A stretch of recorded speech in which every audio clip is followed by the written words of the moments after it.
Diagnosis के time पे मेरा CPK लेवल था 4600 और अभी कुछ टाइम पहले जब मैंने अपना CPK टेस्ट करवाया है तो वो है 238, जो कि मैक्सिमम लिमिट 145 से सिर्फ 100 पॉइंट्स ऊपर है। सो गाइज, आज जैसे कि आपको पता है limb girdle muscular dystrophy patients के लिए CPK टेस्ट, ब्लड टेस्ट एक मार्कर होता है ये बताने के लिए कि आपकी बॉडी में कितना मसल वेयर एंड टेयर है, कितनी आपकी मसल्स टूट रही हैं, ख़राब हो रही हैं, जिसकी वजह से आपको परेशानी बढ़ रही है। मेरा नाम रुचि प्रताप है, मैं 44 की होने वाली हूँ। जब मेरा 30s में डायग्नोसिस हुआ था उस टाइम पे मेरा CPK लेवल काफ़ी हाई रहता था। इसका मतलब काफ़ी ज़्यादा मेरा बॉडी में वेयर एंड टेयर थी मसल्स की और बहुत ज़्यादा थकावट रहती थी, सीढ़ियाँ चढ़ने में बहुत दिक्कत होती थी, ज़मीन पे बैठ के उठने में भी बहुत दिक्कत होने लग गई थी। तो ये मेरे इनिशियल सिम्टम्स थे। मैंने इसके बारे में, अपने इनिशियल सिम्टम्स के बारे में भी एक लॉन्ग वीडियो बनाया है, मैं उसको डिस्क्रिप्शन में डाल दूंगी, आप देख सकते हो उस वीडियो को। बट आज अगर आप एंड तक इस वीडियो को देखते रहेंगे तो आपको ये पता चलेगा कि आजकल मैं क्या कर रही हूँ जिसकी वजह से मैं अपने CPK लेवल को कंट्रोल कर पा रही हूँ। तो आपका CPK लेवल एक तरीके से आपको बताता है कि आपकी मसल्स कितनी तेज़ी से ख़राब हो रही हैं। तो जितना हम CPK लेवल को कम कर सकते हैं, जितना उसको स्लो डाउन कर सकते हैं, वो एक तरीके से हमें बताता है कि हमारा जो प्रोग्रेशन है वो बहुत ज़्यादा फास्ट नहीं हो रहा है। अब मैं आपको बताऊंगी कि मैं ऐसी क्या चीज़ें कर रही हूँ जिसकी वजह से मेरा CPK लेवल कम हुआ है। पहली बात, मैं 4 साल से एक्यूप्रेशर थेरेपी ले रही हूँ, जिसमें डॉक्टर आते हैं मेरे घर पे और अपने हाथों से ही मेरे पूरे बॉडी के एक्यूप्रेशर पॉइंट्स को दबाते हैं, जिससे कि मेरी बॉडी की स्टिफनेस और पेन सब निकल जाता है। और जो मेरी मसल्स ख़राब होने लग गई थी, सूखने लग गई थी, स्टिफ होने लग गई थी, उनमें पेन होने लग गया था, उन मसल्स को भी अब धीरे धीरे आराम मिलने लग गया है और वो टाइम के साथ ज़्यादा प्रेशर झेल पाती हैं। और अभी मेरे को ऑब्वियसली एज के साथ साथ इश्यूज़ बढ़ने लग गए हैं, जैसे कि ऑफिस में काम करते करते मेरे को नेक का पेन हो जाता है या फिर मेरे को आंखों में स्ट्रेन हो जाता है स्क्रीन देखते देखते। तो ये सब चीज़ें भी एक्यूप्रेशर थेरेपी के साथ साथ ठीक हो रही हैं। मैंने एक लॉन्ग वीडियो बनाया है एक्यूप्रेशर थेरेपी के ऊपर, तो आप डिस्क्रिप्शन में देख सकते हैं, मैं उसका लिंक डाल दूँगी। जो दूसरी चीज़ मैंने करना शुरू किया है, ये लास्ट ईयर से ही मैंने शुरू किया है, मैंने एक न्यूट्रिशनल डॉक्टर से कंसल्ट करके अपनी डाइट प्लान बनवाया था और मैंने उनकी केयर के अंडर मैंने ये काफ़ी टाइम तक मैंने एक डाइटिंग करी है, जिसमें कि रोटी नहीं है, चावल नहीं है, दूध नहीं है, डेयरी प्रोडक्ट्स नहीं हैं, हाँ पनीर है बिकॉज प्रोटीन की हमें कमी होती है। तो एक डाइट होती है बेसिकली जो कि आपको आपके बॉडी के हिसाब से, आपके ब्लड टेस्ट के हिसाब से मेरे डॉक्टर ने मेरे लिए डिज़ाइन की थी। मैं अपनी डाइट बता सकती हूँ आपको, बट कई लोग ना डाइट सुन के उसको फॉलो करने लगते हैं, इसलिए मैं सिर्फ ये बताऊंगी कि मेरी डाइट में ज़्यादा से ज़्यादा ग्रेन्स हैं, जैसे लोबिया है, चना है, राजमा है या दालें हैं।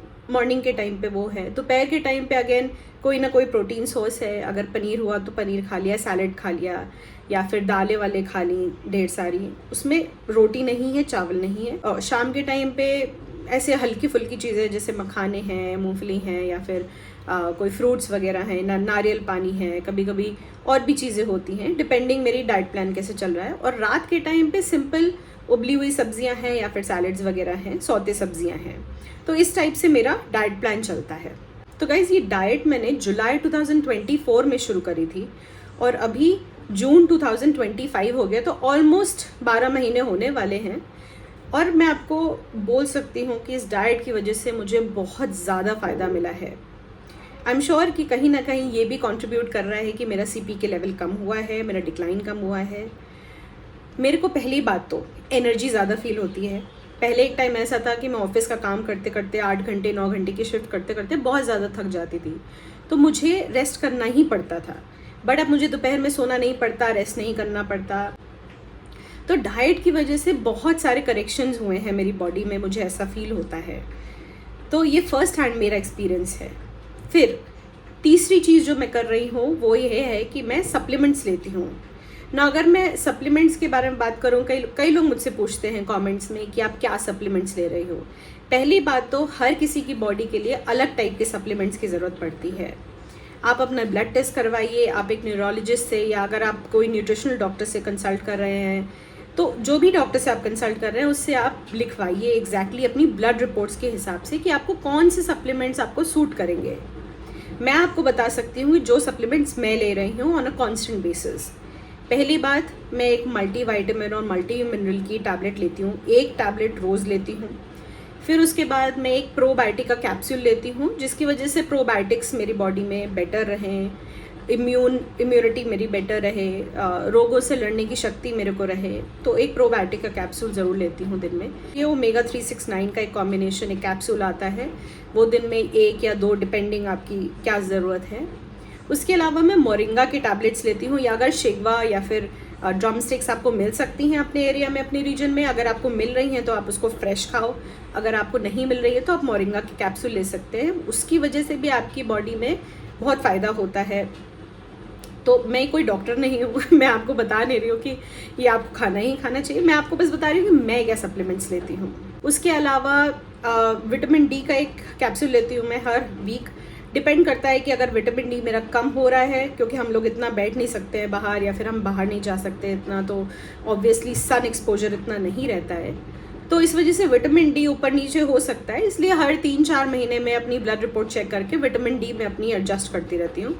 उसके अलावा विटामिन B12 कॉम्प्लेक्स की एक टैबलेट आती है, वो भी मैं लेती हूँ। डिपेंडिंग है कि मेरा कितना B12 का आ रहा है लेवल, क्योंकि मैं वेजिटेरियन हूँ तो ऑफकोर्स B12 का मेरे पास कोई मतलब फूड सोर्स नहीं है। जो भी मैं सप्लीमेंट्स लेती हूँ उनके लिंक्स मैं डिस्क्रिप्शन में डाल दूँगी, अमेज़ॉन से आसानी से आप खरीद सकते हो। मैंने काफ़ी सारे टाइप के ब्रांड्स ट्राई किए हैं, बट ये ब्रांड्स मेरे को अभी तक फाइनली अच्छे से सूट किए हैं, इसलिए मैं ये ही ब्रांड्स से स्टिक करती हूँ। सो चौथी बात गाइस, जो कि सबसे ज़्यादा इम्पॉर्टेंट बात है, वो है आपका माइंडसेट।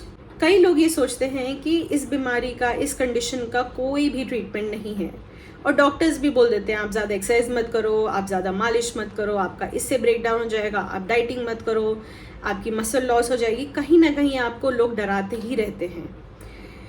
तो सबसे पहली बात, आपको डरना नहीं है, क्योंकि ये बीमारी ऐसी है जो इंटेलिजेंट है। अगर आपने गिव अप किया, अगर आपने नेगेटिव सोचा, तो ये बीमारी आपको ओवरटेक कर लेगी। ये मैं अपने पर्सनल एक्सपीरियंस से इसलिए बता पा रही हूँ क्योंकि जब मेरा डिवोर्स हुआ था, जब मैं इमोशनली बहुत ज़्यादा डाउन थी, तब जो बीमारी के इफ़ेक्ट्स थे वो मेरे ऊपर बढ़ने लग गए थे, और कुछ टाइम लगा मेरे को। मैं ये नहीं कह सकती हूँ कि मैं हमेशा परफेक्ट रही हूँ और मैं हमेशा से आसानी से अपना काम कर पाई हूँ, नहीं। मेरे को ये जो मेरा कॉम्बिनेशन है, एक्यूप्रेशर, डाइट, सप्लीमेंट्स और पॉजिटिव माइंडसेट का जो ये कॉम्बिनेशन है, इसको मुझे ढूंढने में 10 साल लगे हैं। बट मैं इसलिए ये बात शेयर करना चाह रही हूँ आपसे क्योंकि मैं चाहती हूँ कि और लोग भी इस चीज़ से बेनिफिट करें। पहली बात, डरना नहीं है। दूसरी बात, हारना नहीं है। तीसरी बात, ये नहीं सोचना है कि ये बीमारी मेरे को हरा देगी, हमेशा के लिए मुझे बेडरिडन कर देगी। जो हो चुका सो हो चुका। अगर आपने पास्ट में आपने गिव अप भी कर दिया है, आपको लगने लग गया था कि मैं कभी सही नहीं हो सकता या हो सकती, अभी भी आप उससे बाहर निकल सकते हैं, अभी भी आप अपनी केयर कर सकते हैं। आपको ये बिलीव करना पड़ेगा कि हमारा माइंड इतना पावरफुल है कि हमारी बॉडी को वो अंदर ही अंदर ठीक कर सकता है। पहली बात तो मैं बहुत ज़्यादा ग्रेटफुल हूँ मेरे को जो भी मिला है लाइफ में, और मैं अपनी ब्लेसिंग्स को काउंट करती ही रहती हूँ। मैं भगवान से हमेशा शुक्र मनाती रहती हूँ कि कितनी भी मुश्किल आई हैं, आप हमेशा मेरे साथ खड़े रहे हैं। मुझे अच्छे डॉक्टर्स मिले हैं, मुझे अच्छी दवाइयाँ मिली हैं, मुझे आपने हमेशा प्रेरणा दी है कि मैं अपनी डाइट, अपनी लाइफ को नेचुरल रख सकूं। मैंने अपनी बॉडी में कभी कुछ अननेचुरल नहीं डाला है।